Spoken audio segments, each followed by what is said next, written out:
Sahar dari kelas 11 IPS 2. Perkenalkan, nama saya Irmawati R dari kelas 11 IIS 2. Perkenalkan, nama saya Ferawati Nurhalisa dari kelas 11 IIS 2.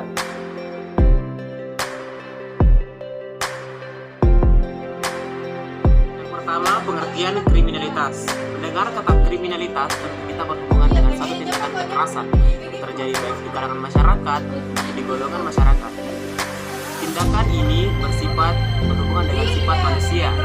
Yang adanya sifat manusia ini berhubungan dengan sikap negatif manusia, di mana yang dilakukan oleh seseorang atau sekelompok orang dalam hal tindakan kekerasan atau jadinya kriminalitas terbagi menjadi tiga, yaitu yang pertama faktor keinginan, yang kedua faktor kesempatan, dan yang ketiga faktor kewajiban.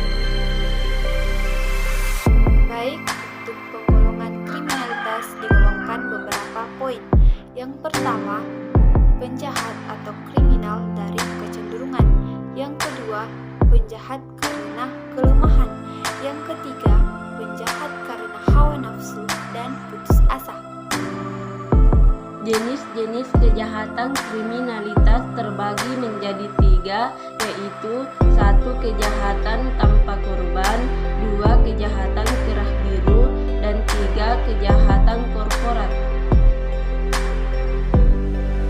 Kejahatan tanpa korban adalah suatu kejahatan yang tidak menyebabkan penderitaan akibat tindakan pidana oleh orang lain, contohnya perjudian. Kejahatan kerah biru adalah kejahatan yang dilakukan oleh orang bawah atau oleh masyarakat miskin, contohnya mencuri, menjamret, merampok, begal, dan lain-lain.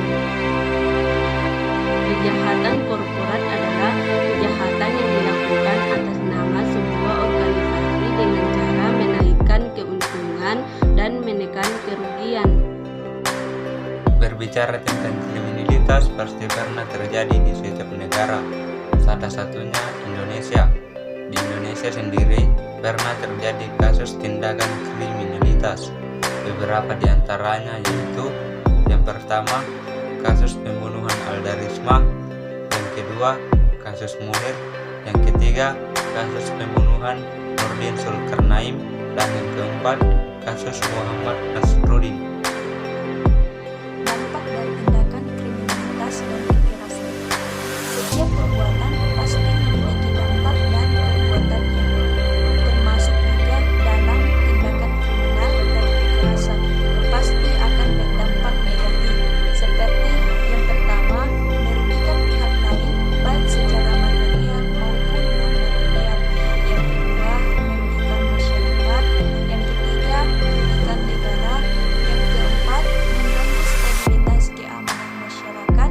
Dan yang kelima, mengakibatkan trauma terhadap para korban. Untuk mencegah kriminalitas, yaitu memberikan sanksi hukum yang tegas dan adil.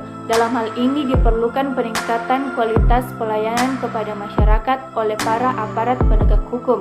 Selain itu juga, negara harus memberi jaminan penegakan hukum yang berkeadilan, sehingga para pelaku ditindak dan dihukum sesuai kejahatan yang dilakukannya atau ditindak tegas secara adil.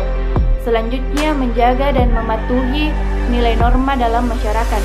Tindakan kriminal tentunya adalah tindakan yang melanggar norma di masyarakat. Dengan adanya upaya menjaga dan mematuhi norma di masyarakat, maka tentu upaya tindakan kriminal dapat dicegah. Selain itu, masyarakat juga harus menyadari bahwa nilai norma yang berlaku di masyarakat adalah bagian dari tradisi dan budaya. Tentu itu dapat menjadi alarm bagi kita semua untuk membedakan mana perbuatan baik dan tidak. Solusi lainnya adalah 1. Mengikut sertakan peran serta orang tua dan lembaga pendidikan. 2. Selektif terhadap budaya asing. 3. Memperbanyak lapangan kerja. 4. Pengendalian sosial yang memadai.